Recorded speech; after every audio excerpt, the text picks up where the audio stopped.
Okay, we are We- recording and Uh, we can get started whenever. I will let people come in.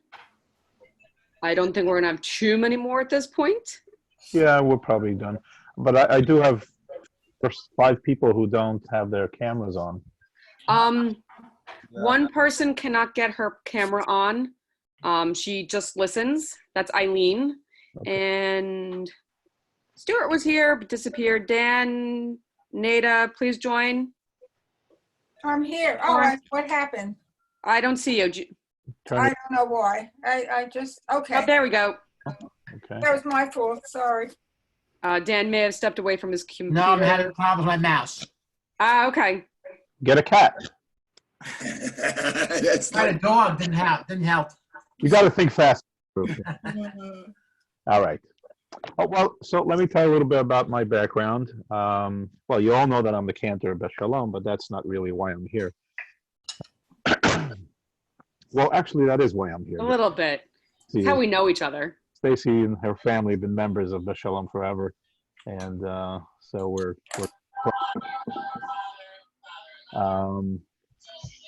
and this is how to be here all. But as a back particular, Just one, can I just put one thing? If I'm not going to put everyone on mute, but if you can kindly mute yourself, if you have to take a call, have a conversation with someone, that would be nice. Unless you want me to mute all. you know, I find it's better to mute all and let everybody unmute themselves when they want to speak. Okay, sure, we can do that. Don't speak over each other, because then it's hard. Okay. So now we're good. Yeah.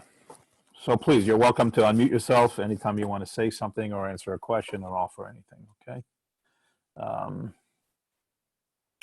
All right, so as a background for me, first of all, in regards to the program that I'm going to be running here, moderating, I'm Israeli by origin, though I moved here 40 years ago when I was a child.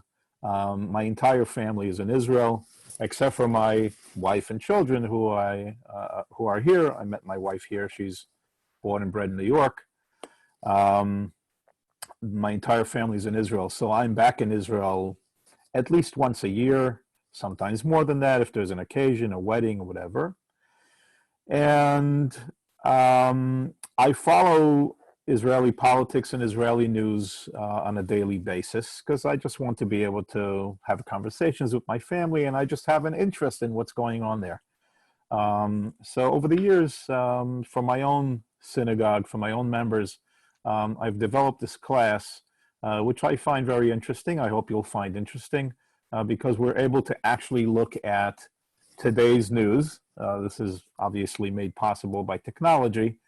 And now with Zoom, makes it even more interesting because we can all be together from different areas of the world, even as I mentioned, and have different perspectives. I haven't had a conversation with you. So what's different about this group as opposed to the group that I meet with usually at my temple is I know them very well.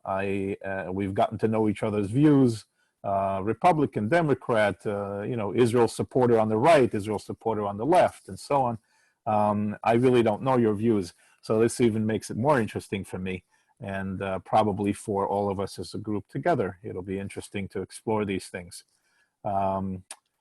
The method by which we'll do this is I'm going to turn on screen sharing, and then I'll go to the internet, and we will look at one main source, which is directly from Israel.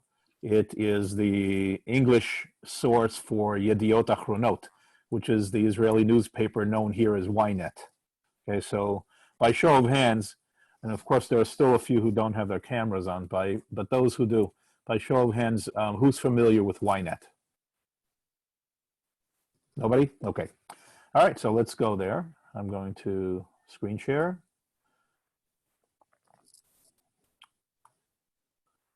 Okay. Now the thing with screen share is, 1 second, please. I also want to be able to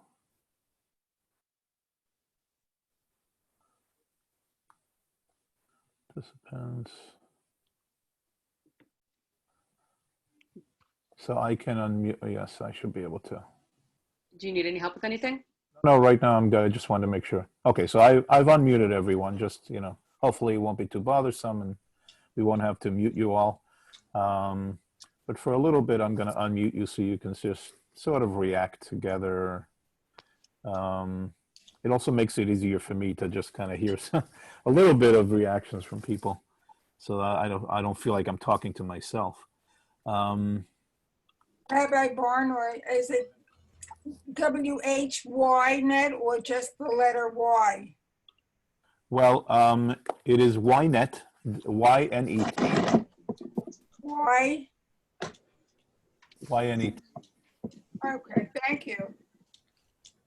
YNETnews.com is what it is, the homepage. Okay, now, you can all see that, correct? Yes. Yes.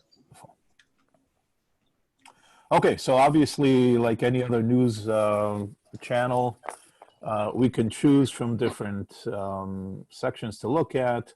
Obviously, we'll begin with Israel news.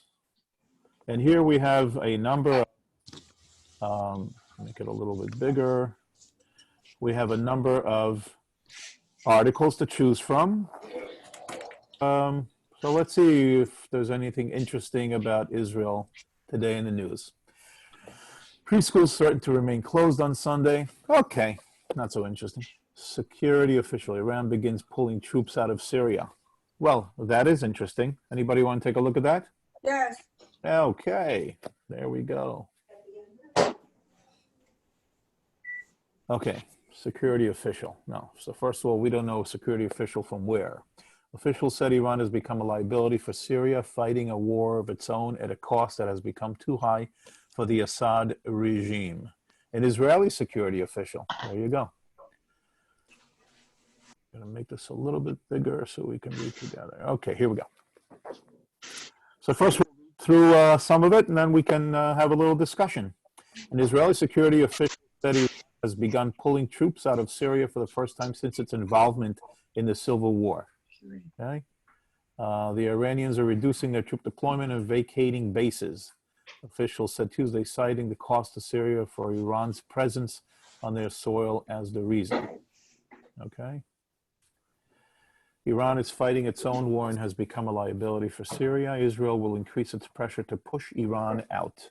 The official briefed journalists 12 hours after a rocket attack on a Syrian military facility for the production of long-range missiles. Near 11 attributed. Okay, so first of all, and I'm going to vacillate between sharing and unsharing so I can see all of you. I don't know if you're aware of this, but when I screen share, I can only see 4 of you, right? Because I have to see my own share. So I'm going to stop the share for now and just open up a little bit of questions about the situation there. So first of all, I'm assuming that you're all aware, even from American news, that Iran has proxy soldiers in Syria, and they are encroaching, constantly encroaching on Israel. And actually, one of the main reasons for Iran to have troops in Syria, which are known as Hezbollah, is to encroach on Israel. Right? And Iran is not shy about their reason for having troops in Syria. They have been very clear in their message that they have an aim to annihilate Israel, whether it's over the next 60 years slowly or sometime very soon when they have a nuclear weapon to just drop it on Israel. Now, is that ever going to be a reality? Who knows? But this is what they say, right? Any discussion? I open it up for any questions or anything you want to say. What? Go ahead, Mia.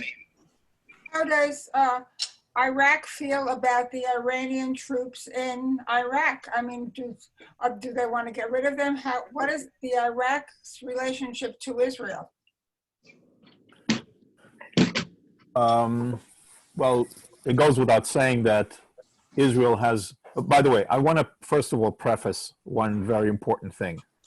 I'm not an expert on Middle East politics or you know, I'm coming at this from a layman's perspective. I think it actually, you know, makes it very interesting. I'm not here to preach anything and I'm not here to teach you anything. I'm here to just moderate a discussion between all of us. Okay.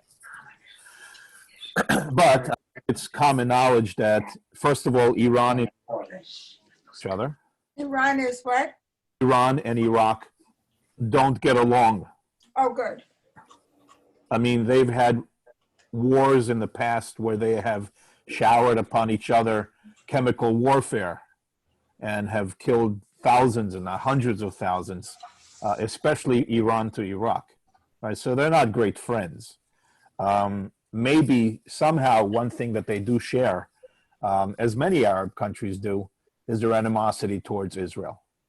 But if that is a background for some shared animosity or some common enemy, Israel has a much better relationship with Iraq than it does with Iran, okay? Mainly because Iraq doesn't have the same ambitions that Iran does to annihilate Israel, and it also isn't taking steps like Iran does to build up troops in Syria and Lebanon in areas that actually can and do threaten Israel. Iraq doesn't have these proxy factions that threaten Israel. Over the last few months and over the last couple of years, Israel has also built relationships with Saudi Arabia, for instance, certainly with Jordan and other countries that just as of late, right, as you've seen in American news, have begun to have problems with Iran in ideology, politically, right? So maybe years ago, many of them were aligned as enemies of Israel. Now some things have turned, and now Iran is somewhat isolated. And one other sort of faction that has come into the game is Russia. Right? President Putin has put his foot in the pool over there, and he's creating trouble for Israel, certainly, for America, certainly, for stability in the area, certainly. And much of the reason for it is because he has aligned himself with Iran. And he has certainly aligned himself with Syria. Putin. Because of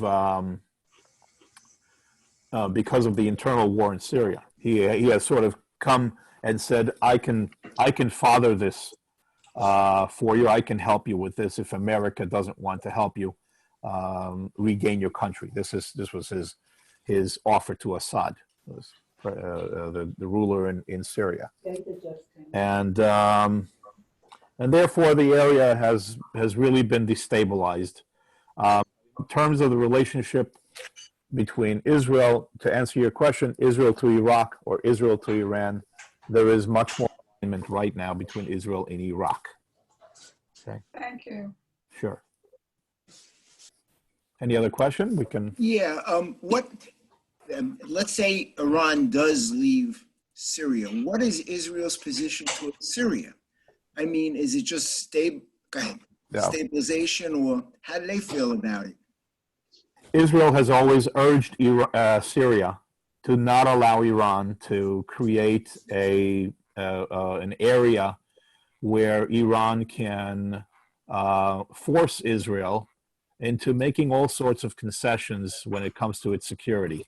So what has actually happened was, in reality there, and I'm sure I'm not telling you things that are new, I'm just reiterating the history over the last few years, is that where Israel had some stability on its northern border, and even a buffer zone that they wanted to create, that has been threatened by Iran placing troops there, right? and it's a little bit gray because these troops that are there are not like Iran trained army like the IDF is. Right? The IDF, the Israeli Defense Force, is a whole force that is trained by Israel. Iran basically funds all these different factions, Hezbollah and others, who are independent of Iran. And therefore, Iran cannot actually completely control them. They can only offer them assistance and thereby hope to control them. But they do share an ideology when it comes to annihilation of Israel. And that's the danger. And the reason that there's danger there is because now they've created a destabilization of that northern border for Israel. And it created a problem for Israel when it even deals with its southern border with Gaza. Because what Iran has been able to do is force Israel to rethink whatever it is that they do to deal with their issues in Gaza, and even deal with their issues with other Arab residents in Judea and Samaria. Because when Israel wants to, let's say, take some action against Hamas in Gaza, it is being threatened by Iran and by these factions in its northern border when they say, look, we have hundreds of thousands of rockets pointed at you. If you shoot one rocket at Gaza, we will shoot rockets into Tel Aviv. And therefore it becomes sort of a chess game. And this dangerous cat and mouse game, really is, at first it started with threats, but eventually it became reality because yes, they do have these rockets. Now, Israel constantly tries to eliminate the rockets, as you may have seen, and we can read about this in the paper. The Israel Air Force constantly bombards in Syria. Yesterday, I read an article that they bombarded on the northern edge of Syria. So you can imagine how much farther they had to go beyond their own Israeli border into the northern border of Syria, right? Because Syria has a southern border with Israel. And, you have to also understand, so there was a question about what about the stabilization of the relationship in Israel and Syria, right? Well,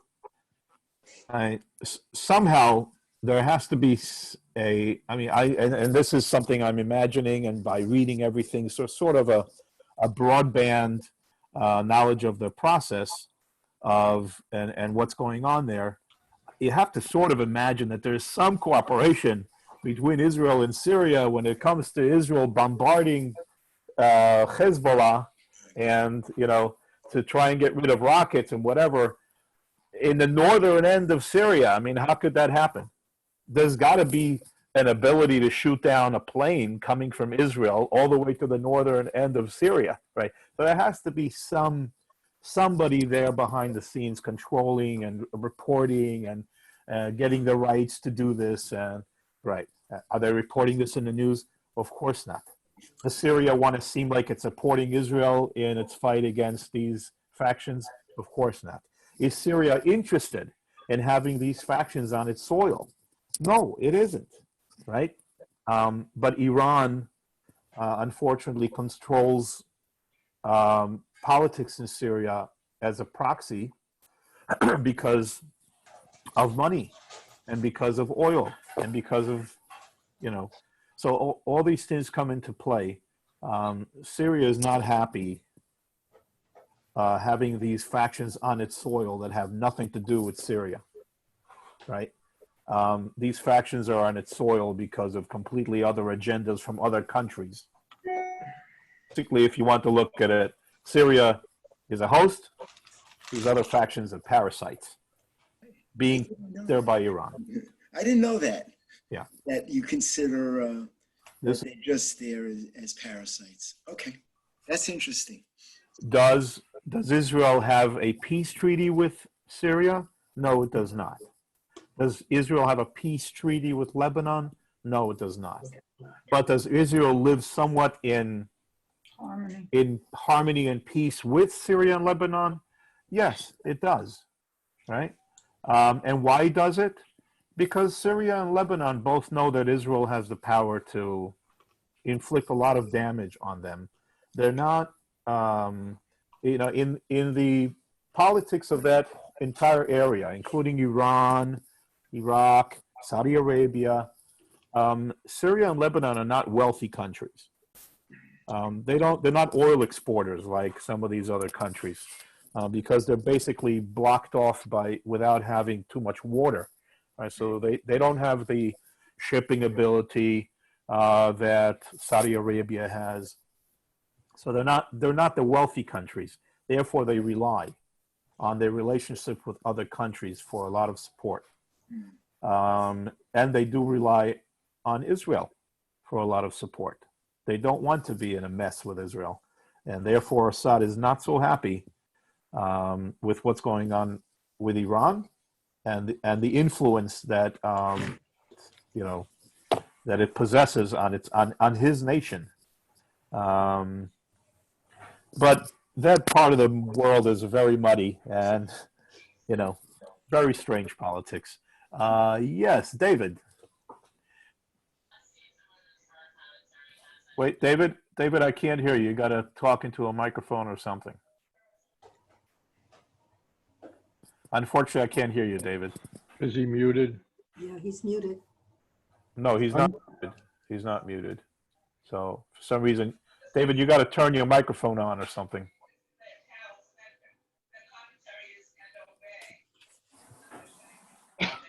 I couldn't hear him. I'm sorry. Anyway, so we can move on to either the rest of the article or something else. Nada, did you have something? Yes, I thought the northernmost neighbor of Israel. What is the northernmost neighbor of Israel? Syria and Lebanon are northern neighbors of Israel. Thank you. Then beyond that, just to bring this into a little bit of focus, beyond Syria and Lebanon, sort of in that area, also to the north, is Turkey. Okay, and Turkey, until just a couple of years ago, had a very warm relationship with Israel, but unfortunately, their leader is quite right-winged in an Arab way, and ideologically does not support the relationship that Turkey has with Israel. And while he's in power, it's going to be, soured. But behind the scenes, there's a lot of business going on between Israelis and Turkish businessmen. Israelis own a lot of land, and Israeli real estate developers own a lot of land there, and they do a lot of business there. So hopefully, when the current leader of Turkey is no longer in leadership, though it may be many years because he has been able to take on a dictatorship there and change the laws to give him reign until he dies, basically. Maybe when he's gone, things can get back to a warmer relationship. But the ongoing problem right now is that he also, like Iran, has aligned himself against America. With Russia, right. So Russia is the one that is now playing this game of, who wants to be. Yes. And unfortunately, it has destabilized the area. Not to speak of the fact, and this is, something that we can certainly discuss in this group since we're Americans, about the fact that America is not that involved in that area anymore, and it clearly, let me stop sharing this for a minute so I can see you all. It clearly aligns itself with Israel, right? In the realm of who America supports in that area. That's not to say that America doesn't have very strong ties with the Saudis and with, certainly when it comes to oil but politically speaking, America has its strongest ties with Israel. And that has always sort of destabilized relationship with the Arab countries. in the area as it comes as it has to do with the relationship with America.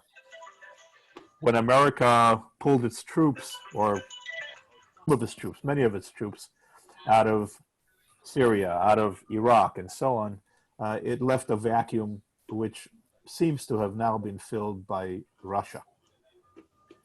But that's the world. That's what happens. You cannot leave a vacuum because the vacuum will be filled.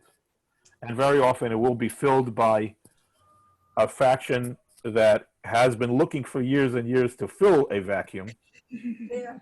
And very often it will be filled by an opposing ideology to what was there before. Since America was the strong force there before, Russia was able to come in, sort of under America's nose, for a couple of years, and now has really taken hold. Thank you. All right, should we look at something else? There's a lot more interesting stuff going on in Israel. All right, screen share. Okay, let's go. Somebody's got their Yes. noise in the background. They got a TV on or something. Somebody's talking. Uh-oh, I didn't want to do that. Okay. Okay, back to Israel news.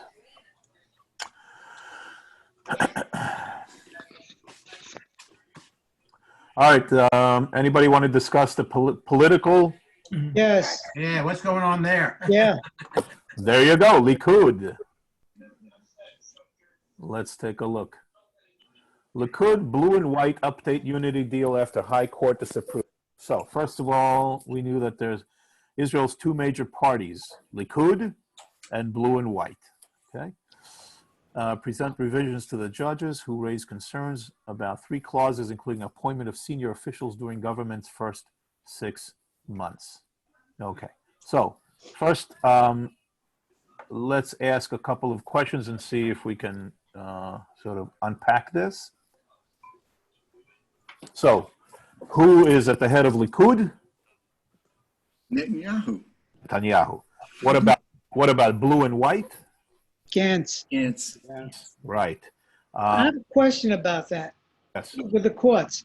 If the court, I understand if the court decides any one of the provisions in their agreement are invalid, they have to go to a fourth election. That is true, and the Israelis are not interested in the fourth election, so they are pressing the courts to do whatever they can to force these two factions. And we'll talk in a minute about why there's two factions and why they have to work together and so on. Why do you need a unity government? Okay. I'm not looking to preach any particular ideology, and right or left. We just want to discuss the facts and sort of have a discussion from our own points of view. So first of all, the background. In Israel, there is a government system that relies on the ability of a faction to take a majority of the seats in the Knesset. Okay? The Knesset has 120 seats. That means for one faction to be able to rule the country, it needs 61 because it needs a majority. The problem is that it's very difficult to get 61, and the system is actually built so that one faction could not and should not rule by majority, because in some way it could create, at least for a number of years, it could create a rival to democracy, let's put it that way. Maybe not a complete dictatorship, but a rival to democracy. And therefore, the factions the system is built in such a way that the majority faction, which right now is Likud, has to cultivate relationships with smaller factions, which have a small number of seats, maybe 8 seats, maybe 10 seats, and build a coalition that will give the coalition 61 seats or more. And therefore, at that point, once they have 61 seats as a coalition, they can rule the government. Okay. And the person who will rule the government is the leader of the largest faction in that coalition.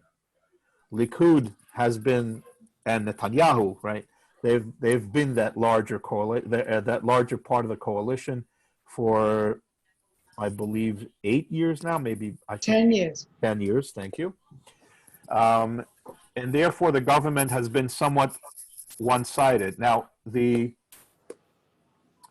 job of building the coalition is incumbent upon the president of Israel, not the prime minister. The prime minister, who is Netanyahu, right, is charged with the day-to-day operations of Israel.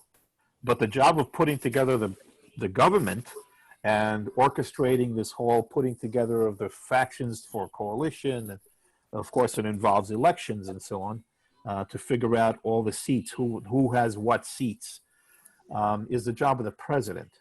The president of Israel is really somewhat of an honorary position, unlike our president, right? Our president is more like their prime minister. In some ways, I think we wish our president was an honorary, but I don't. But the president's main job during an election period is to force the buildup towards an actual operating government by appointing and by orchestrating the putting together of the coalition. So he has the right, for instance, the president has the right to appoint the winner of the largest two factions as to who will have the right to put together a coalition, right?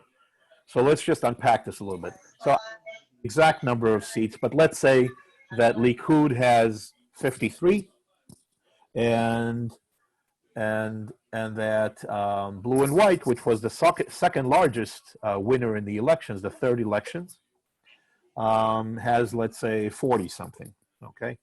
The president has to decide at that point after the two large factions, because remember, neither one of them has enough seats to rule.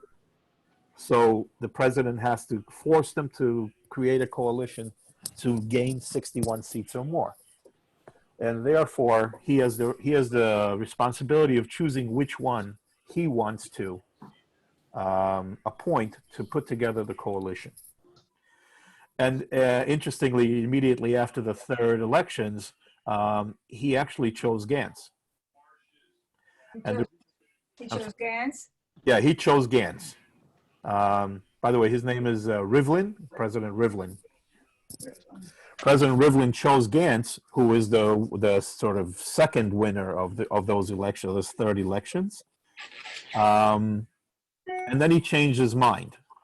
And the reason he changed his mind had a lot to do with the COVID-19 pandemic.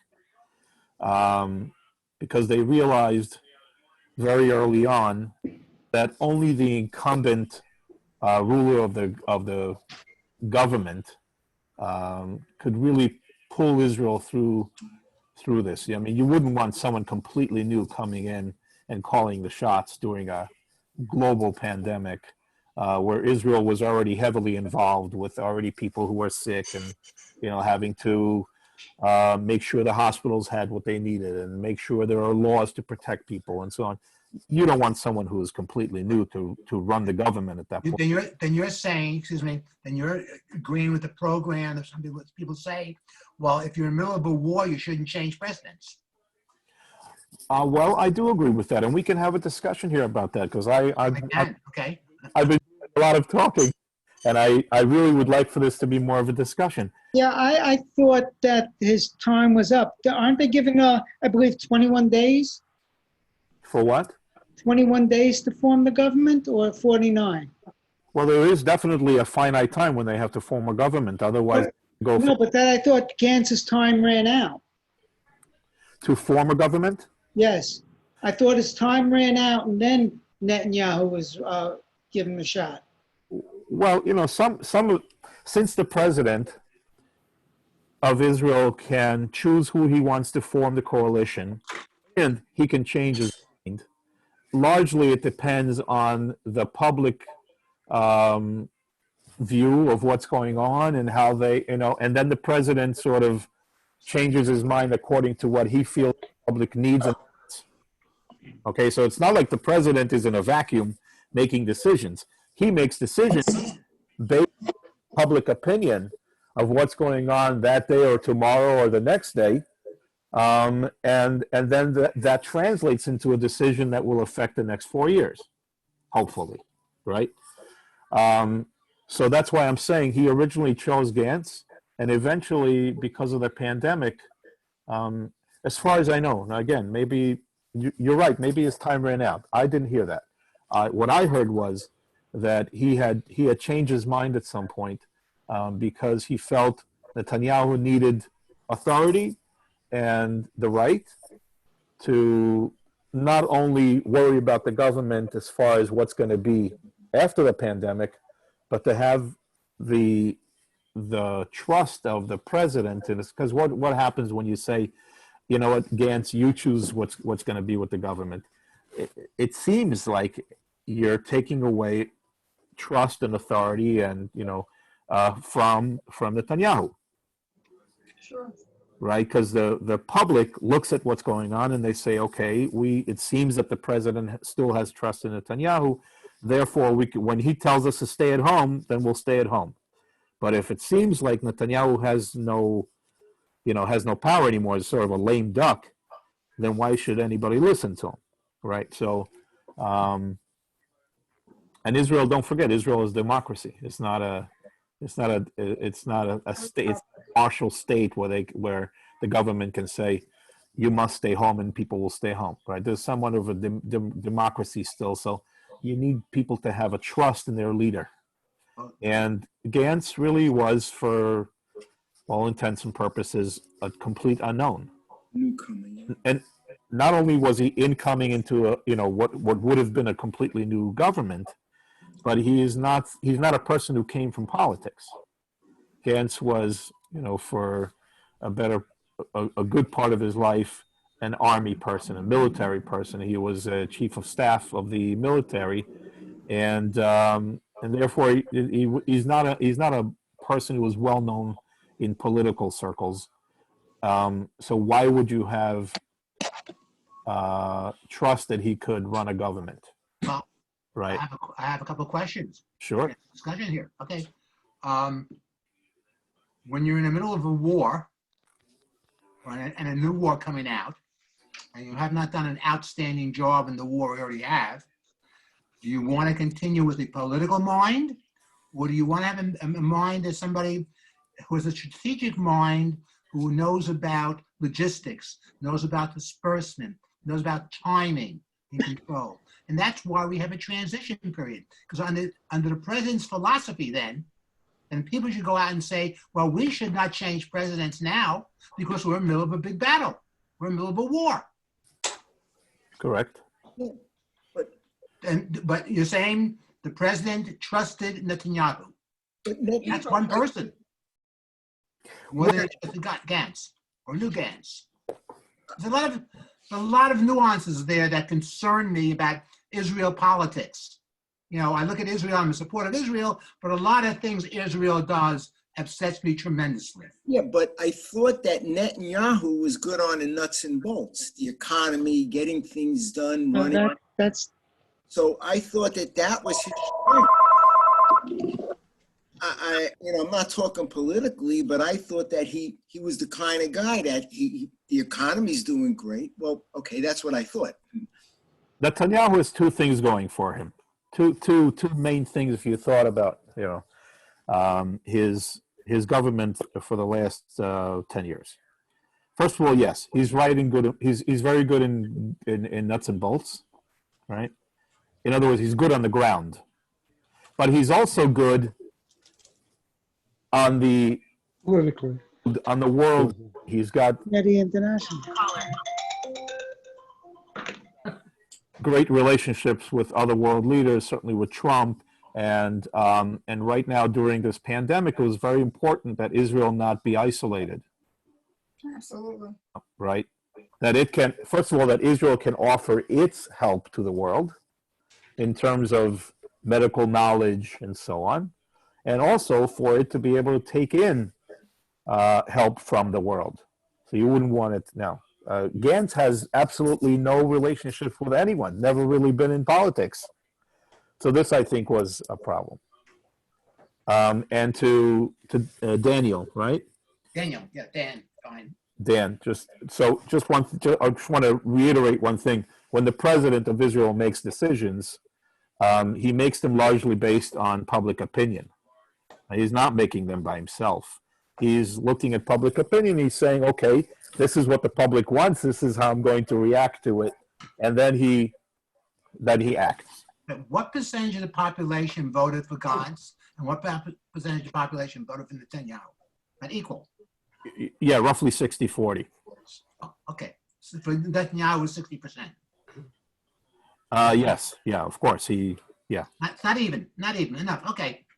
No, it's not even. And by the way, there are a lot of other factions that are involved in the elections, but they weren't able to gain enough seats to stand on their own. So they must get themselves into a coalition, right? Thank you. Okay. Yes, Nada.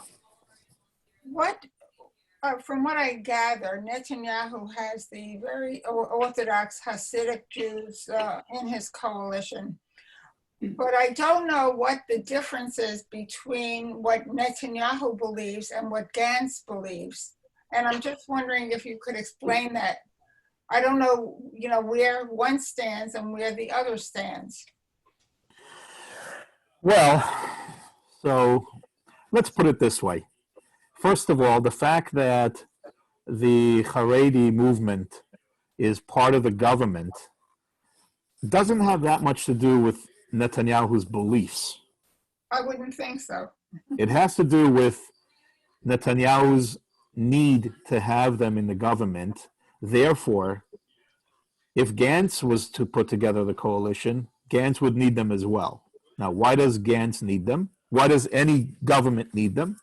Because the Haredis control the rabbinate, and the rabbinate controls a lot of family life. So you can't get married without the rabbinate giving you their license and a rabbi that they advocate. You can't convert in Israel without having the rabbinate and going through a full conversion by them. Because, as opposed to America, which has a separation of church and state, in Israel, since it's a Jewish state, there are many things that are interconnected. And at the same time, ever since the creation of the country, all of the religious items were given to the rabbinate to control. And in its history, it's always been the Ultra-Orthodox who have controlled the rabbinate. And a government cannot stand without having the rabbinate of Israel as part of the government, because then that government does not have the authority to control or to enact or to affect the rules that govern family issues, marriage, divorce, many other issues that a burial. By the way, burial in Israel is completely controlled by the rabbinate, right? You're familiar with the term Hever Kadisha? No. Hever Kadisha is the institution that takes care of the burial, takes care of the cemeteries, takes care of the body once someone passes away, preparing it for burial. All of that is done by what's called Hever Kadisha. It's a Yiddish term. It's actually not even Yiddish. It's a Aramaic term that means the people who deal with Burial. the holiness of dealing with people who are deceased, right? Chevra means people. Kadisha means they deal with the holiness of taking care of burial. All of that is controlled by the rabbinate. So imagine if you had a government. 1 second, Sari. Imagine if you had a government where they said to the ultra-Orthodox faction, you know what, we don't need you. Well, all of a sudden you've got a government that has no influence over all of these very, very important matters in people's lives. Therefore, it doesn't matter whether it's Netanyahu or Gantz or anybody else in the near future until things change about who controls the rabbinate, the ultra-Orthodox, as long as they control the rabbinate, will always be needed as a faction in the government. So what is the difference between what Netanyahu believes and what Gantz believes? Doesn't sound like much. Well, they're not like, you know, one is very right wing, one is very left wing. I mean, there are other leaders who in Israel, leaders of other factions. For instance, a woman by the name of Tzipi Livni. Tzipi Livni, she is the leftmost, right? If Netanyahu and Gantz are on the sort of centrist to right side, Tzipi Livni is on the leftmost, right? Left meaning these are the people who for peace. They sort of have the idea that for peace you could give away land, and this way you can gain peace, right? That's one of the main things that the left believes. The right, I think, are more practical in looking at history and events in the last, 20 years, 30 years, and seeing that when you offered land for peace, first of all, they didn't want to take the land, and second of all, when you did pull out of Gaza, when Israel did pull out of certain areas in Judea and Samaria, it didn't leave behind a lasting peace. On the contrary, it left a vacuum for factions like Hamas, very dangerous terrorist organizations, to come in and take hold and rule with an iron fist. Certainly not a democratic ruler who was interested in making peace with Israel. Gary, you had a question. Yes, I don't understand why the Arab bloc with 15 votes, which is anti-Israel, wants to do away with Israel. Why they're even in the Knesset? Okay, so let's have a discussion about that, because this is a very, very, very important discussion that's going on in Israel. There's a guy. There are two other people who are in leadership of factions in Israel. One's name is Lieberman. I forget his first name. Avida. Well, he's a Russian individual. Made Aliyah to Israel, became prominent in the government, and anyway, Lieberman is a very right-winged when it comes to his views on the Arabs. Very right-wing individual. He has his faction, I think, is called Shalom Beitenu, something like that, a peaceful house, right? And he views sort of like the Rabbi Kahana of old, who, if Israel could get rid of all the Arabs, that would be, he would love that, right? Just throw them to the sea or let Jordan take them or whatever you want to do. Doesn't matter to him as long as they're not there anymore. Okay, obviously that's in some fantasy. You have to figure out how to live with them. They're not going anywhere. And the other very right-winged individual is Bennett. His first name, I'm terrible with first names. Anyway, last name is Bennett. He is aligned with the faction that largely has the settlers. Settlers meaning those people who live in Judea and Samaria, on the West Bank, as it's called. And we could argue whether they have the right or not to live there. I mean, obviously, from their point of view, they feel that Judea and Samaria is wholly part of Israel, and they have a right to live there as Jews. If it's a Jewish country, they don't feel that those are contested areas. Okay, so we could argue whether they have a right or not to live there. Some of them live there illegally, you could say, because instead of getting the right permits to build a house, they just put a stake down in the ground and bring a caravan and live in it. So yes, they could be there illegally on Palestinian land per se. So Naphtali Bennett, that's his first name. So Naphtali Bennett is head of the faction that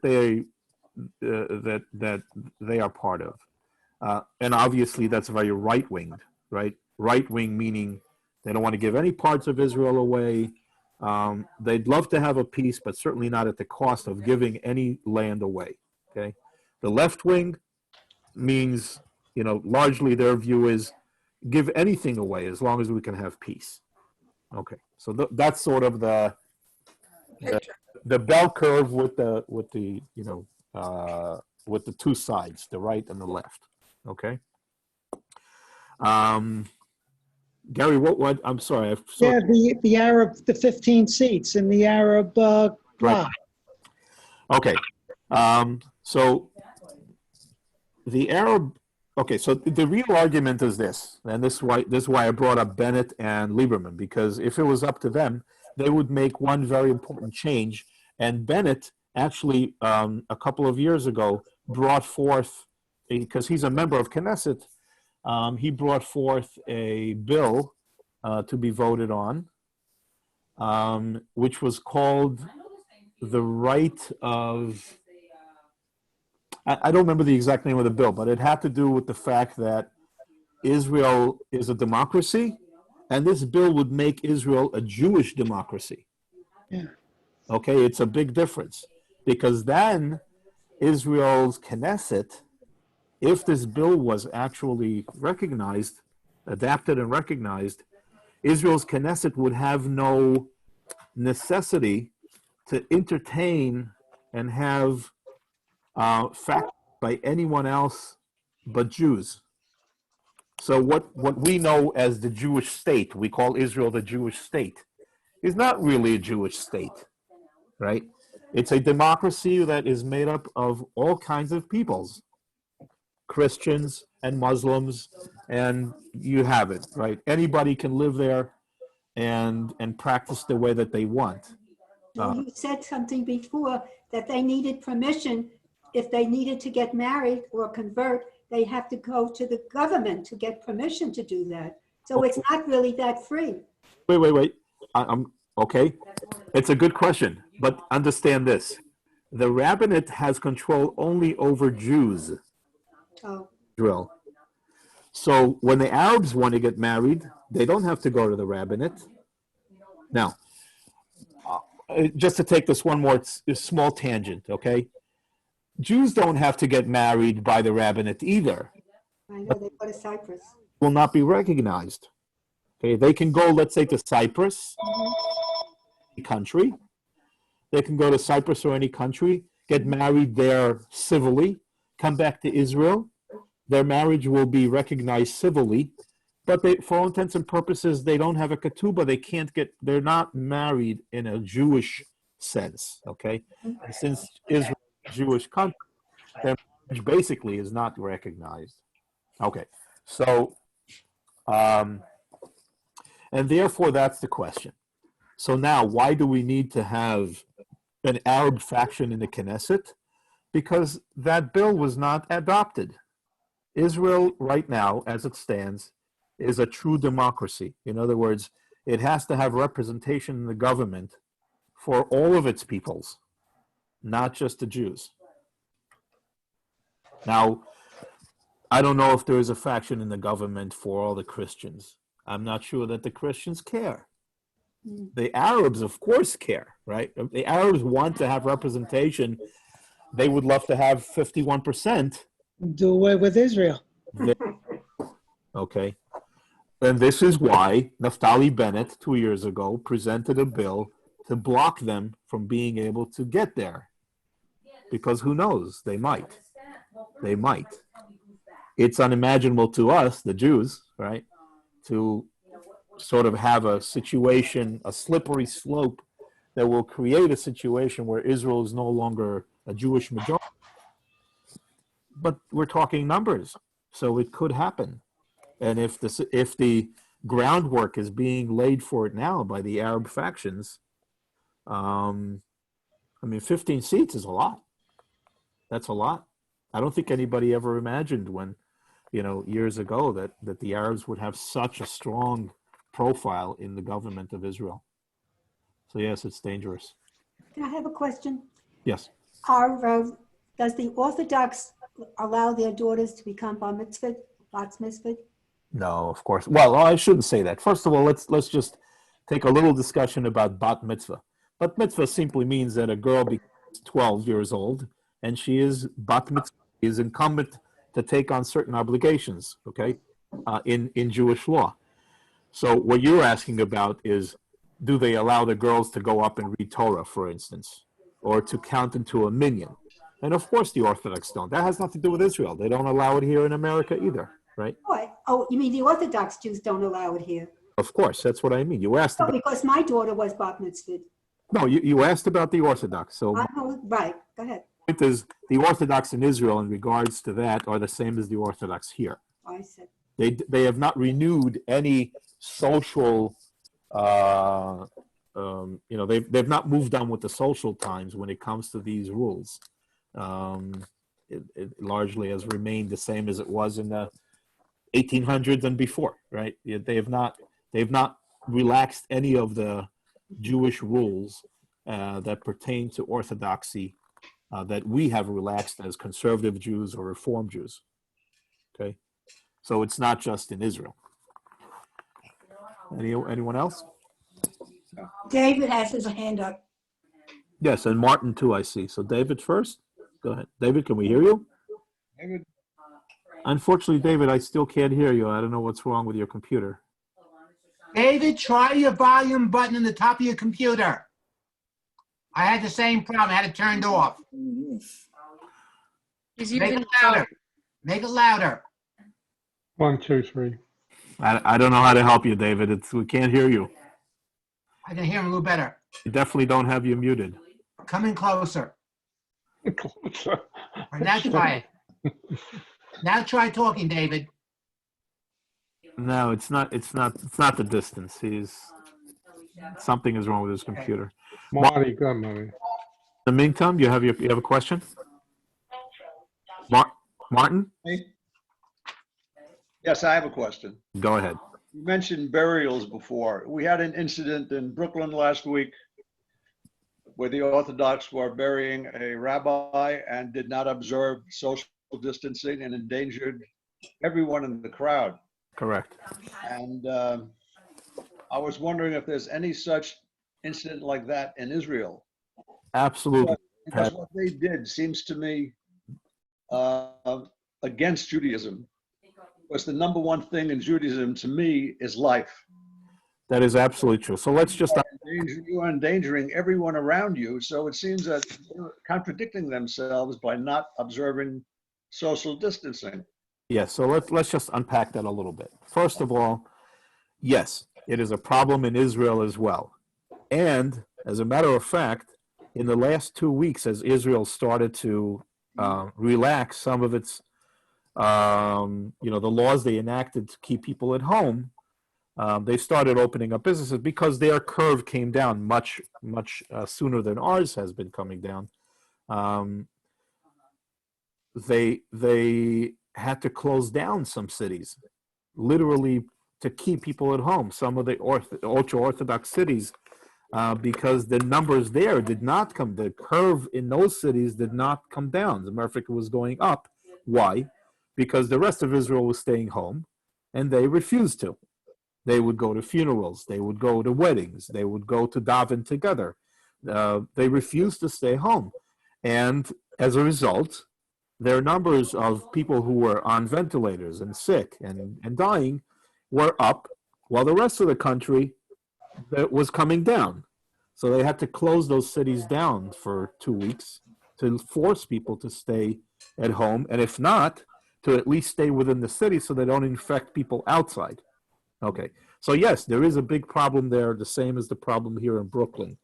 One thing that's interesting in Israel is that largely in Israel, the Orthodox live, even though they may live in a larger town, like let's say in Jerusalem, it's easier for the government to close down the city because they really do congregate in a defined area.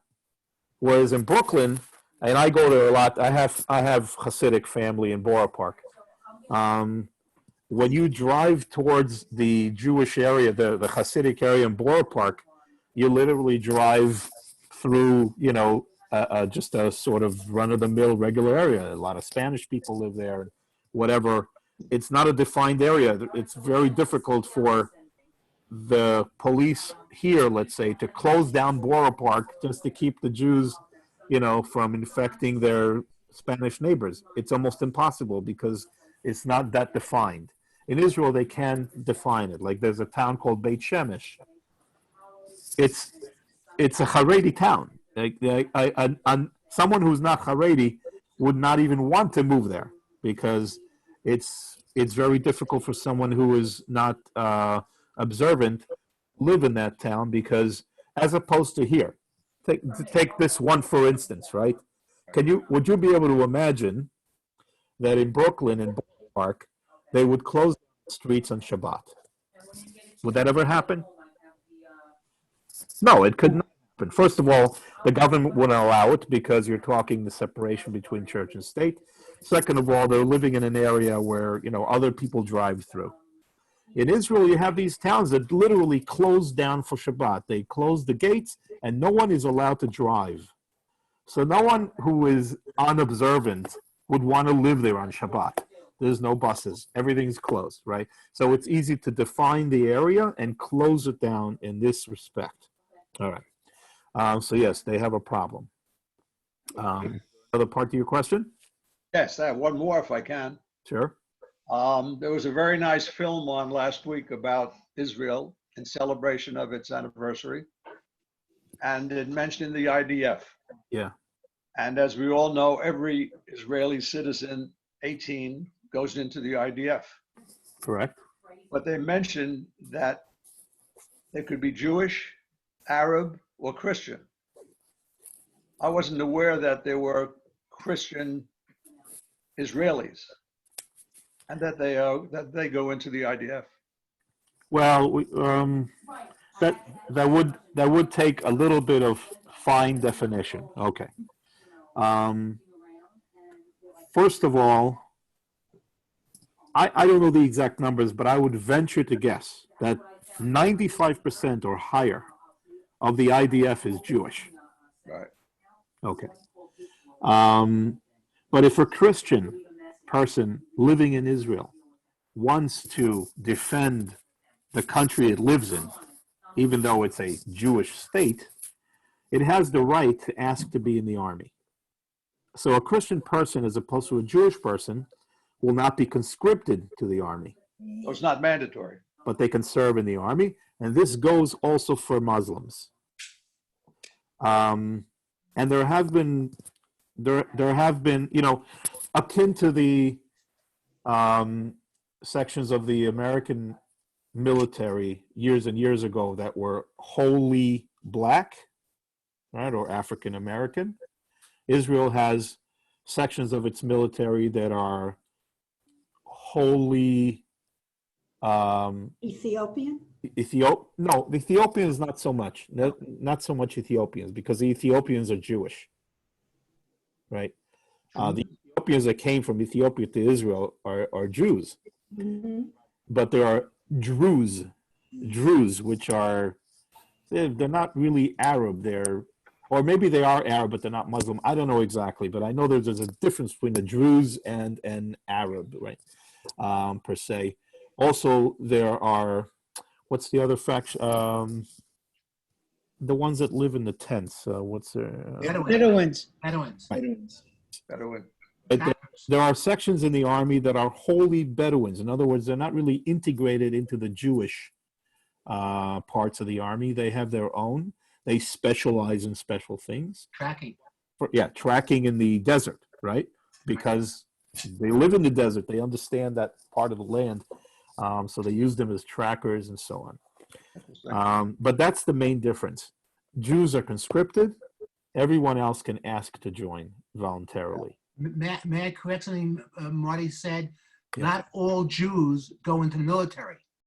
Okay, All so Israelis go into the military. They get deferred, and also the Orthodox don't go in. That's like here. yeah, I was going to mention that, right? And thank you for pointing it out. There is let's take the Ultra-Orthodox first of all. They're not required to join the army as long as they remain in what's called a kollel, which is their yeshivas, right? And they must remain and learn from the age of 18 to 21, while other Jews are conscripted into the army. If they remain to study Torah per se in the yeshivas, they get a waiver from serving in the army. That is called a hester. Hester is a Hebrew term that means the arrangement, right? There's an arrangement made by Ben Gurion. What a mistake. Like 200 yeshiva bachors in Israel, and he said, okay, let them go stay. He didn't understand. I guess he didn't realize going forward that no one would change this law and that it would affect 1 million people, right, who now don't have to serve. It is a big problem in Israel. A big problem. The secular people who serve in the army have a huge problem with it, and it has created tremendous animosity between seculars and Haredi. Tremendous animosity. I mean, you can understand why, right? Now, the Haredi say, wait a minute, you guys go serve in the army, and we'll pray to God that you're safe. They say Israel is made up of two types of ideologies. One is that when it comes to security, I mean, one is that it needs a strong army. That is one ideology. The other is that it needs a strong spiritual army, because if you look at the history, as they say, if you look at the history, if you look at the Bible, if it wasn't for God's miracles, we would have never made it out of Egypt, and so on. So they say, you need both. You need us to be you need our boys to stay in the yeshiva and study Torah. Otherwise, your army will never be successful in protecting us. Okay, I can see their ideology and say, wow, that's a great ideology. But the seculars who go and get hurt and lose a limb here and there, whatever, while their counterparts are sitting and studying Torah comfortably in the Beit Midrash, they're not so happy about it. This spills over into many other things, because in addition to not serving in the army, they also, and this has to do with the power that they have because of the rabbinate, they also get a lot more welfare because they have large families and so on. So the seculars are not happy about that. How come you're giving them so much welfare? They don't even serve in the army. That's right. They contribute nothing. So they contribute nothing.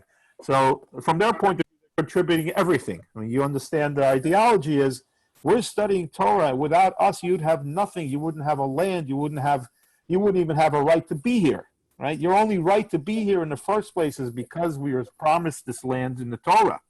And if we don't continue to study Torah, we will lose our hold on this land.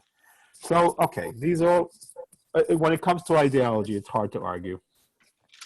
All right, unfortunately, I have to sort of wrap this up because I have another whole slate of bar mitzvah students I have to go teach today.